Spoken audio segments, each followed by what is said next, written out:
You wake up and the weight is already there. Before you open your eyes, before you remember why, it's just there.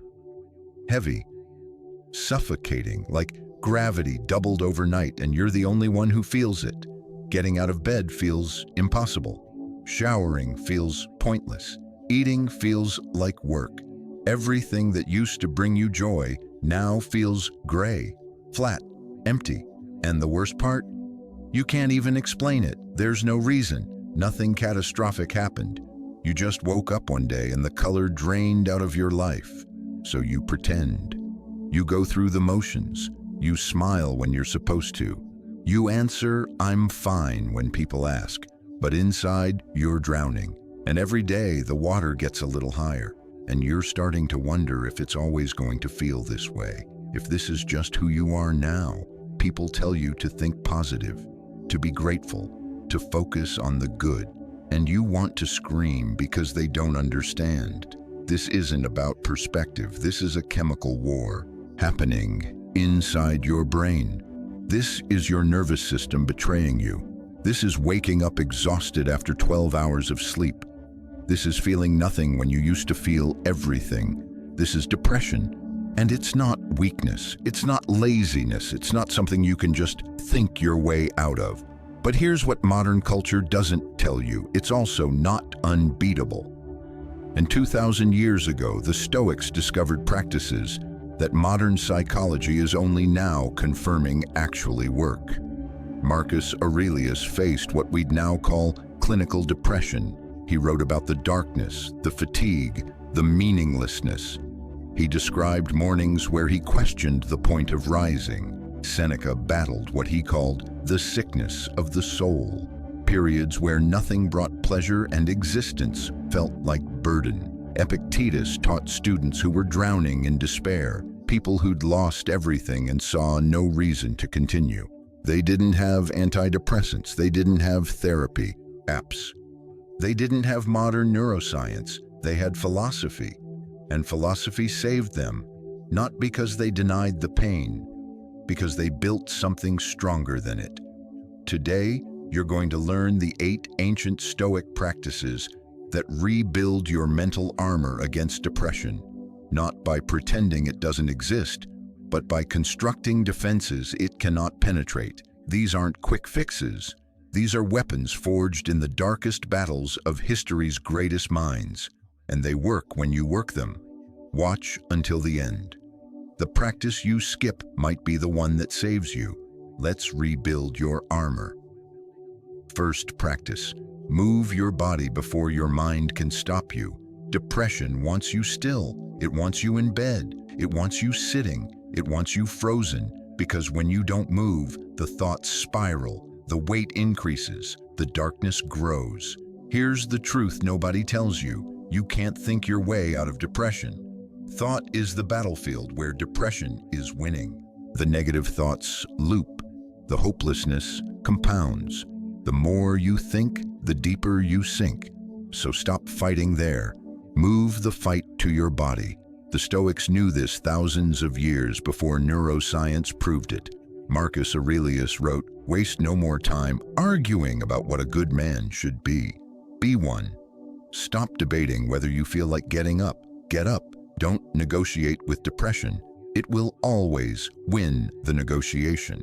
It has a million reasons why staying down is reasonable. Ignore them all. Modern neuroscience confirms what the Stoics practiced.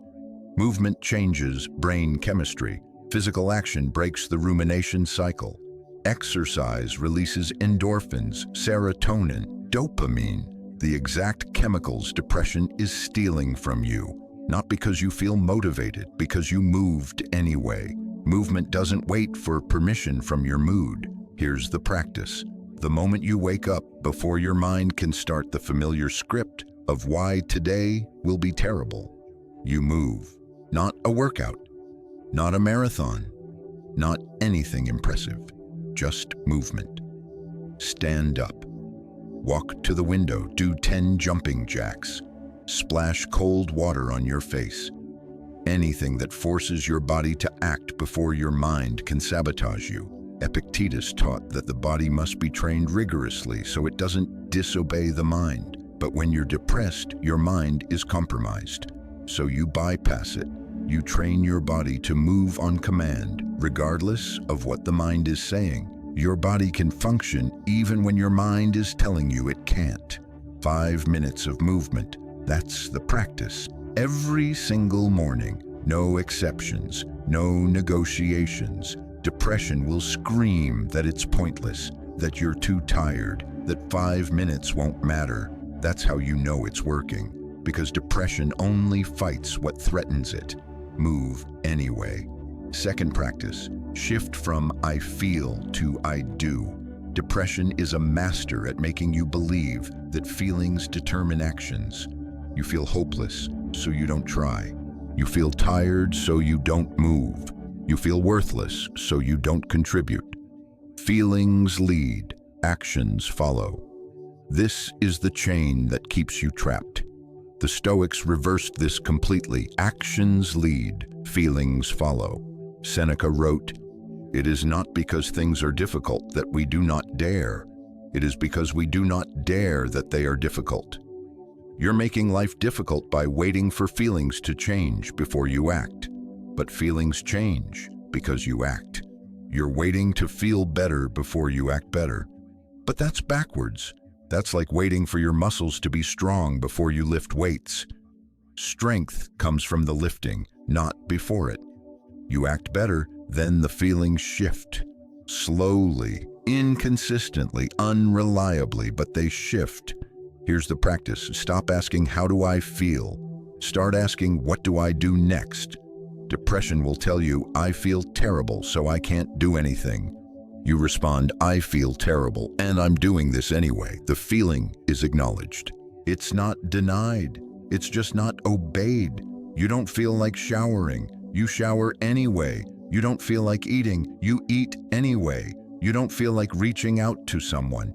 You send the message anyway. The feeling is noted. The action proceeds independently. Marcus Aurelius ruled the greatest empire in the world while battling his own darkness. He wrote, "At dawn, when you have trouble getting out of bed, tell yourself, I have to go to work as a human being." He didn't wait to feel motivated. He didn't wait to feel ready.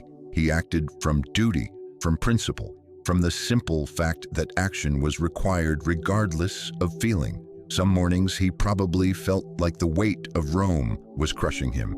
He got up anyway, not because he felt strong, because getting up was what needed to happen next. That's all. One action, then the next, then the next. You are not your feelings. You are what you do despite your feelings. Act. The feelings will catch up eventually, or they won't. Either way, you acted, and action is evidence that depression doesn't have total control. Third practice, build tiny wins. Stack them daily. Depression convinces you that nothing matters, that effort is pointless, that you'll never get better, so why try? And when you believe that, you stop trying. And when you stop trying, you stop gathering evidence that you can function. And without evidence, depression's story becomes your only reality. The Stoic cure.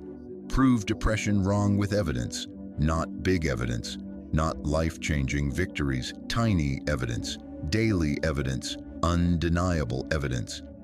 Epictetus taught, well-being is realized by small steps, but is truly no small thing. You're not trying to cure depression in a day. You're not trying to feel amazing tomorrow. You're trying to win today, just today. One small win, one piece of proof. That's the entire game. Here's the practice. Every morning, write down 3 things you will do today. Not feel, not hope for. Do. Make the bed. Take a shower. Eat one meal. Send one message. Walk outside for 2 minutes. That's it. 3 things so small that depression can't argue they're impossible. Then you do them and you check them off. And those check marks become evidence. Evidence that you can function. Evidence that depression doesn't control everything. Evidence that you're not as powerless as it claims you are. Marcus Aurelius kept a daily journal not because he felt like it, because it created accountability. It created a record. On the days he felt like he accomplished nothing, he could look back and see, no, I made decisions. I handled problems. I acted with virtue. The evidence was there. Depression erases your wins. It tells you that nothing you did today mattered. The journal proves it's lying. You did 3 things. They're written down.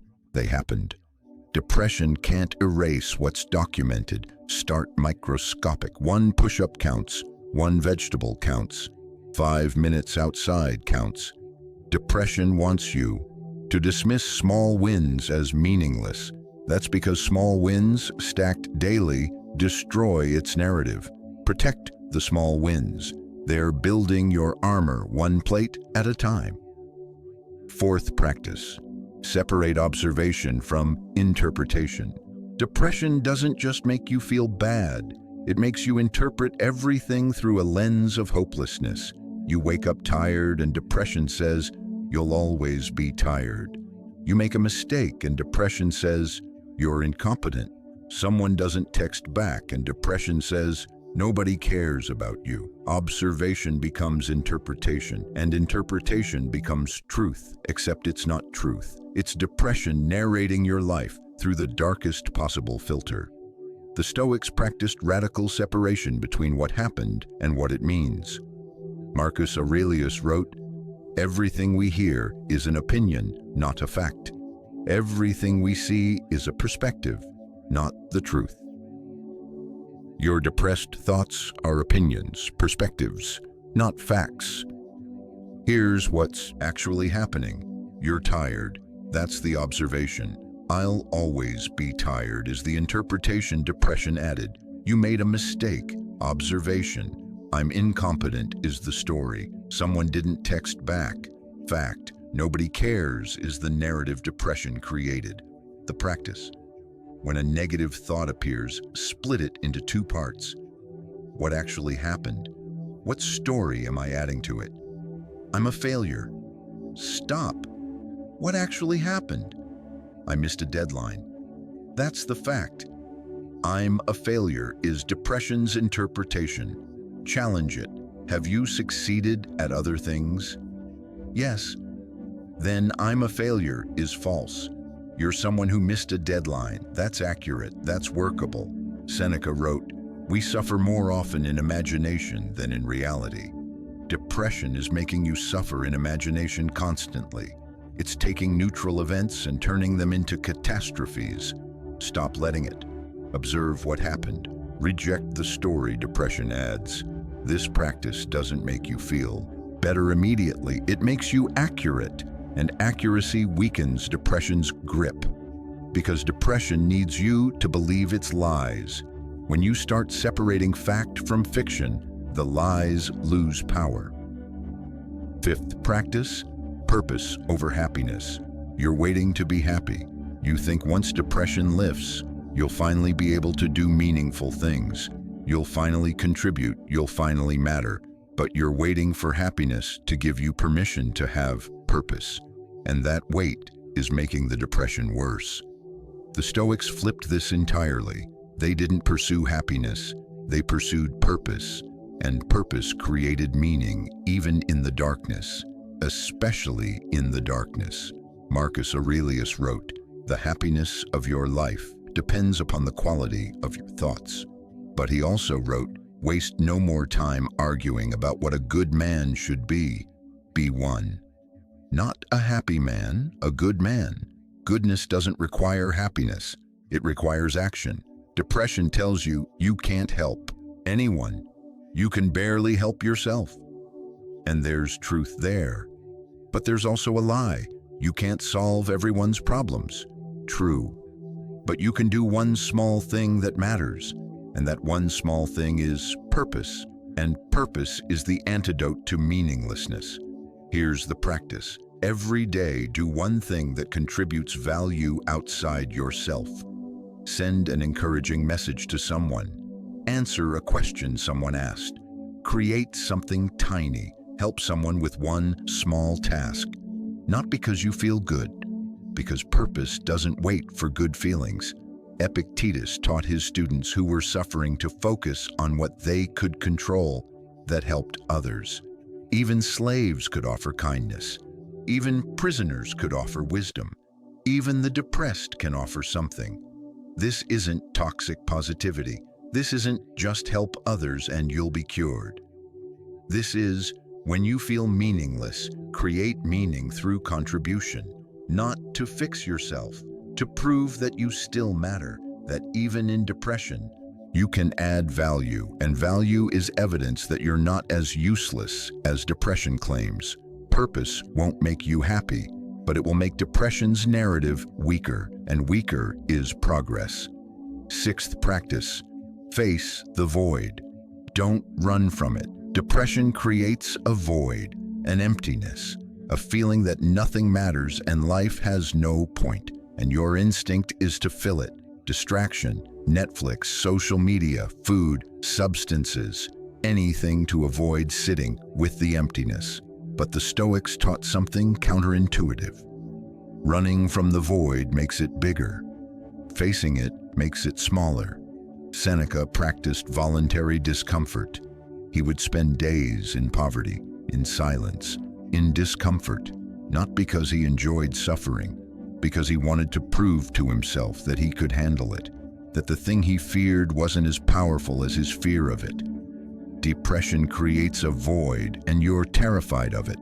So you run, but every time you run, you're training yourself that the void is too powerful to face. And that belief makes you weaker. Here's the practice, sit with it. Once a day for 5 minutes, sit in silence with the void. No phone, no distraction, no escape. Just you and the emptiness depression created. It will be uncomfortable, unbearable even. Your mind will scream to do anything else. Sit anyway, breathe, observe the void.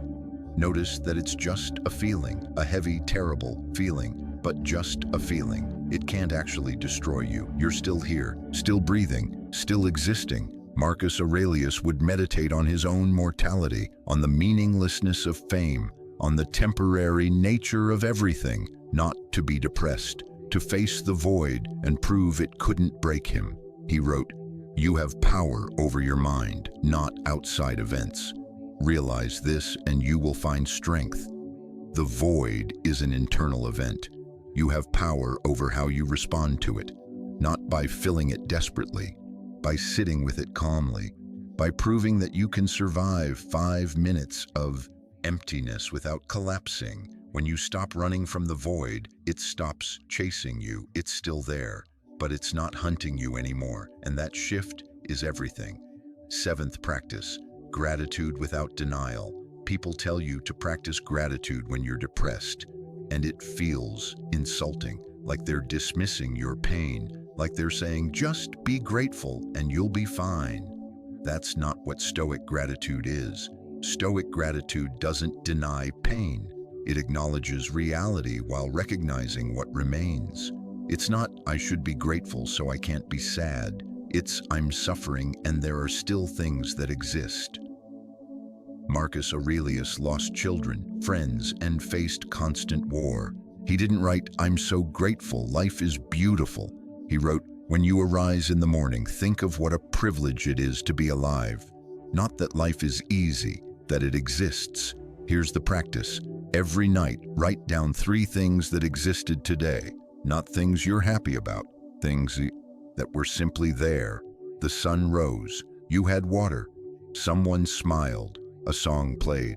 Your bed was there when you collapsed into it.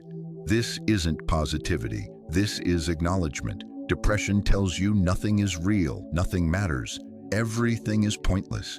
The gratitude practice says, no, things exist. They might not make me happy, but they're real, and real things matter simply by existing. Seneca wrote, true happiness is to enjoy the present without anxious dependence upon the future. You're not trying to be happy, you're trying to notice the present, what exists right now, and existence, even painful existence, is something. This practice doesn't cure depression. It weakens its claim that everything is meaningless. because meaning exists in reality, in the small things that are simply there. Eighth practice, build the fortress daily. No exceptions. The Stoics had a concept called the inner citadel, a fortress inside your mind that external chaos cannot breach. Depression is internal chaos, but the citadel can still be built. One stone at a time, one practice at a time, one day at a time. Marcus Aurelius wrote, "Dig within. Within is the wellspring of good, and it is always ready to bubble up if you just dig." Depression makes you believe there's nothing good within, that you're empty, broken, worthless. The citadel proves that's a lie.